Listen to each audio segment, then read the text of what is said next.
महाभारत की शिक्षा हर काल में प्रासंगिक रही है। महाभारत को पढ़ने के बाद इससे हमें जो शिक्षा या सबक मिलता है उसे याद रखना भी जरूरी है।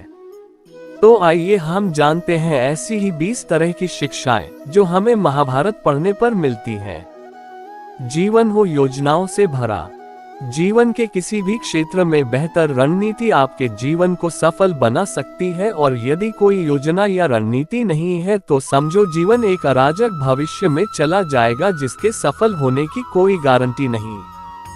भगवान श्री कृष्ण के पास पांडवों को बचाने का कोई मास्टर प्लान नहीं होता तो पांडवों की कोई औकात नहीं थी कि वे कौरवों से किसी भी मामले में जीत जाते। संगत और पंगत हो अच्छी। कहते हैं कि जैसी संगत वैसी पंगत और जैसी पंगत वैसा जीवन। आप लाख अच्छे हैं लेकिन यदि आपकी संगत बुरी है तो आप बर्बाद हो जाएंगे। लेकिन यदि आप लाख बुरे हैं और आपकी संगत अच्छे लोगों से है और आप उनकी सुनते भी हैं तो निश्चित ही आप आबाद हो जाएंगे। कौरवों के साथ शकुनी जैसे लोग थे जो पांडवों के साथ कृष्ण शकुनी मामा जैसी आपने संगत पाल रखी है तो आपका दिमाग चलना बंद ही समझो। अधूरा ज्ञान घातक। कहते हैं कि अधूरा ज्ञान सबसे खतरनाक होता है। इस बात का उदाहरण है अभिमन्यु। अभिमन्यु बहुत ही वीर और बहादुर योद्धा था, लेकिन उसकी मृत्यु जिस परिस्थिति में हुई उसके बारे में सभी जानते हैं। मुसीबत के समय यह अधूरा ज्ञान किसी भी काम का नहीं रहता है। आप अपने ज्ञान में पारंगत बने। दोस्त और दुश्मन की पहचान करना सीखें।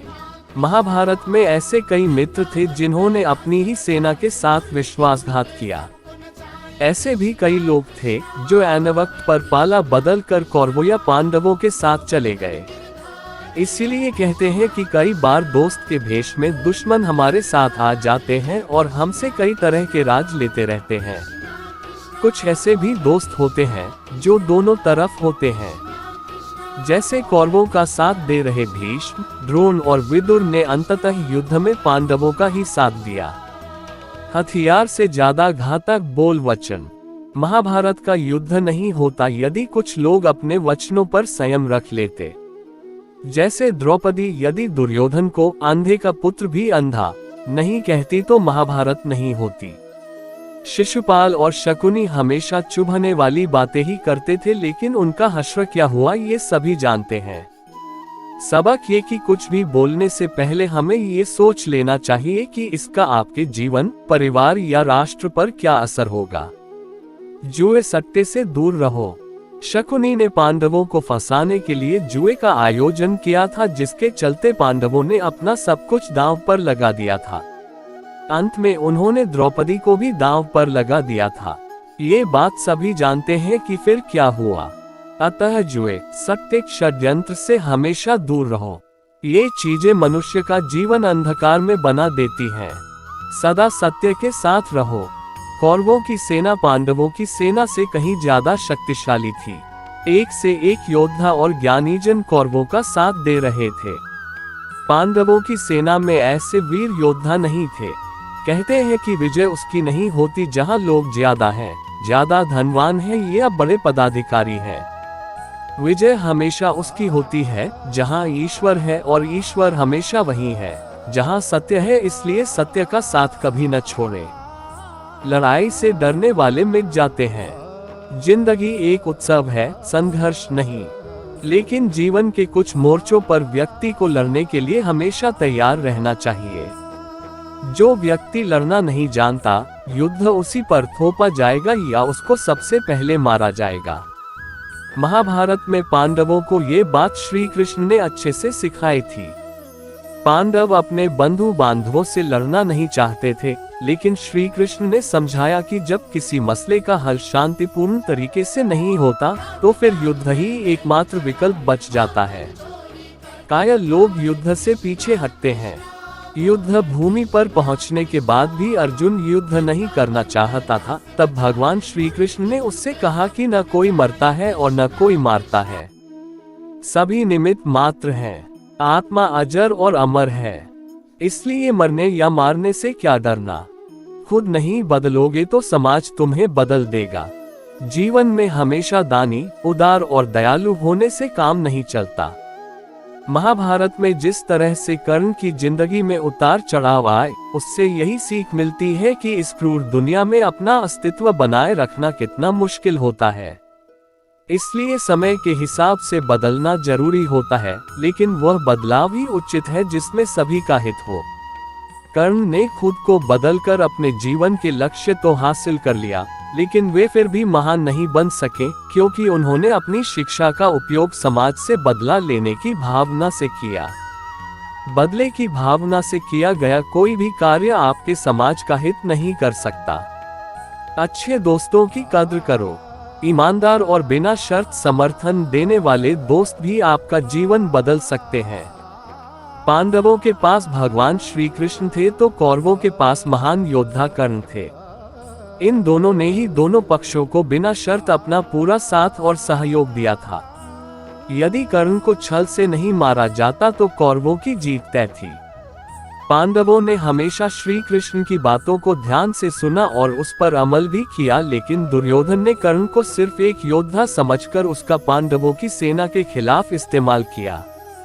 यदि दुर्योधन कर्ण की बात मानकर कर्ण को घटोत्कच को मारने के लिए दबाव नहीं डालता, तो इंद्र द्वारा दिया गया जो अमोघ अस्त्र कर्ण के पास था उससे अर्जुन मारा जाता। भावुकता कमजोरी है। धृतराष्ट्र अपने पुत्रों को लेकर जरूरत से ज्यादा ही भावुक और आसक्त थे। यही कारण रहा कि उनका एक भी पुत्र उनके वश में नहीं रहा। वे पुत्र मोह में भी अंधे थे।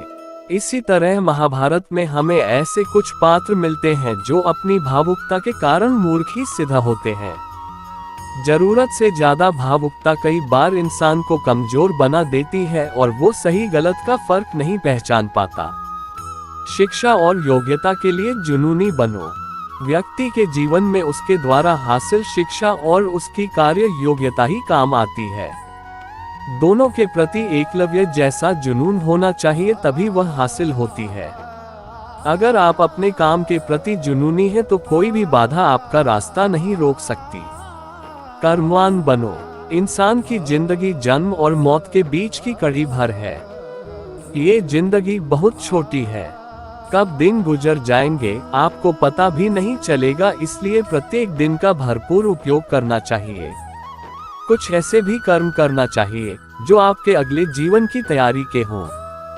ज्यादा से ज्यादा कार्य करो। घर और कार्यालय के अलावा भी ऐसे कार्य करो जिससे आपकी संतानें आपको याद रखें। गीता यही संदेश देती है कि हर पल ऐसा कार्य कर जो तेरे जीवन को सुंदर बनाए। अहंकार और घमंड होता है पतन का कारण। अपनी अच्छी स्थिति, बैंक बैलेंस, संपदा, सुंदर रूप और विद्वता का कभी अहंकार मत कीजिए। समय बड़ा बलवान है। धनी, ज्ञानी, शक्तिशाली पांडवों ने वनवास भोगा और अति सुंदर द्रौपदी भी उनके साथ वनों में भटकती रही। समय के खेल निराले हैं। जिस अम्बा का जीवन भीष्म के कारण बर्बाद हो गया था, उसने शिखंडी के रूप में जन्म लेकर भीष्म से बदला लिया था। महाभारत में ऐसे कई उदाहरण हैं जिनसे ये प्रेरणा मिलती है कि घमंड को पतन का कारण बनने में देर नहीं लगती है। कोई भी संपत्ति किसी की भी नहीं है। अत्यधिक लालच इंसान की जिंदगी को नर्क बना देता है। जो आपका नहीं है उसे नीतिपूर्वक लेने हड़पने का प्रयास न करें। आज नहीं तो कल उसका दंड अवश्य मिलता है। भगवान श्री कृष्ण कहते हैं कि आज जो तेरा है कल किसी और का था और कल किसी और का हो जाएगा। अतः तू संपत्ति और वस्तुओं से आसक्ति मत पाल। ये तेरी मृत्यु के बाद यहीं रखे रह जाएंगे। अर्जित करना है तो परिवार का प्रेम और अपनत्व अर्जित कर, जो हमेशा तेरे साथ रहेगा। ज्ञान का हो सही क्रियान्वयन। शिष्य या पुत्र को ज्ञान देना माता पिता व गुरु का कर्तव्य है, लेकिन सिर्फ ज्ञान से कुछ भी हासिल नहीं होता। बिना विवेक और सद्बुद्धि के ज्ञान अकर्म या विनाश का कारण ही बनता है। इसलिए ज्ञान के साथ विवेक और अच्छे संस्कार देने भी जरूरी हैं। दंड का डर जरूरी। न्याय व्यवस्था वही कायम रख सकता है जो दंड को सही रूप में लागू करने की क्षमता रखता हो। ये चिंतन घातक है कि अपराध से घृणा करो, अपराधी से नहीं। दुनिया भर की जेलों से इसके उदाहरण प्रस्तुत किए जा सकते हैं कि जिन अपराधियों को सुधारने की दृष्टि से पुनर्वास कार्यक्रम चलाए गए, उन्होंने समाज में जाकर फिर से अपराध को अंजाम दिया है। अपराधी को हर हाल में दंड मिलना ही चाहिए। यदि उसे दंड नहीं मिलेगा तो समाज में और भी अपराधी पैदा होंगे और फिर इस तरह संपूर्ण समाज ही अपराधियों का समाज बन जाएगा। न्याय की रक्षा जरूरी। न्याय हमेशा उन लोगों के साथ होता है जो शक्तिशाली हैं या जो न्याय पाने के लिए प्राणपण से उत्सुक हैं। जिन्होंने अपने लिए न्याय मांगा है उनके साथ ईश्वर ने न्याय किया भी है। मांगोगे नहीं तो मिलेगा भी नहीं, ये प्रकृति का नियम है।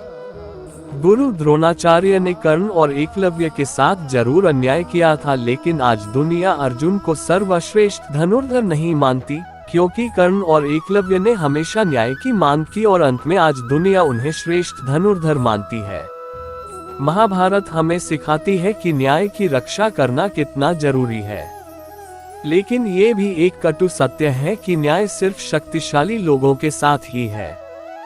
छिपे हुए को जानने का ज्ञान जरूरी। ये जगत या व्यक्ति जैसा है वैसा कभी दिखाई नहीं देता, अर्थात लोग जैसे दिखते हैं वैसे होते नहीं, चाहे वह कोई भी हो। महाभारत का हर पात्र ऐसा ही है, रहस्यमयी। छिपे हुए को जानना ही व्यक्ति का लक्ष्य होना चाहिए, क्योंकि ज्ञान ही व्यक्ति को बचाता है। भगवान श्री कृष्ण के ऐसे कई योद्धा थे जो छिपे हुए सत्य को जानते थे। सफर करने में होती है बरकत। एक स्थान से दूसरे स्थान पर जाना या एक स्थान को छोड़कर दूसरे स्थान पर रहने से लाभ ही मिलता है। पांडवों को हस्तिनापुर छोड़कर 2 बार जंगल में रहना पड़ा और अंत में उनको जब खांडव प्रस्थ मिला तो वे वहां चले गए। इसी तरह भगवान श्री कृष्ण को भी कई बार मथुरा को छोड़कर जाना पड़ा और अंत में वे द्वारिका में बस गए थे। कई बार लोगों को व्यापार या नौकरी के लिए दूसरे शहर या देश में जाना होता है। गोपनीयता और संयम जरूरी। जीवन हो या युद्ध, सभी जगह गोपनीयता का महत्व है। यदि आप भावना में बहकर किसी को अपने जीवन के राज बताते हैं तो आप कमजोर माने जाएंगे।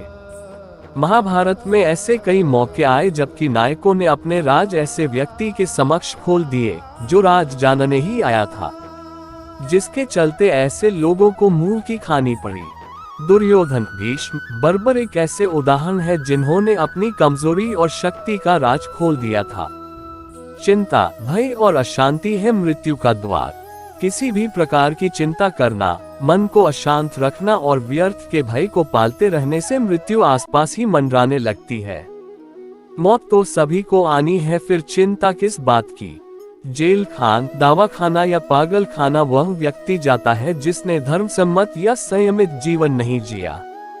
महाभारत को पढ़ने से हमें यही शिक्षा मिलती है कि चिंता मुक्त जीवन सबसे बड़ी दौलत है। इंद्रिय संयम जरूरी। इंद्रियां कभी तृप्त नहीं होती। जो इंद्रियों के वश में है उसका पतन निश्चित है। बहुत से लोग आजकल किसी न किसी प्रकार की आदत या नशे के गुलाम हैं। ऐसे लोगों का धीरे धीरे क्षरण होता जाता है। इंद्रिय संयम आता है संकल्प से। महाभारत का हर पात्र संकल्प से बंधा हुआ है। शक्ति का संचय इंद्रियों को वश में करने से ही संभव हो पाता है। वीडियो पसंद आई तो लाइक और सब्सक्राइब जरूर करें। जय श्री कृष्ण।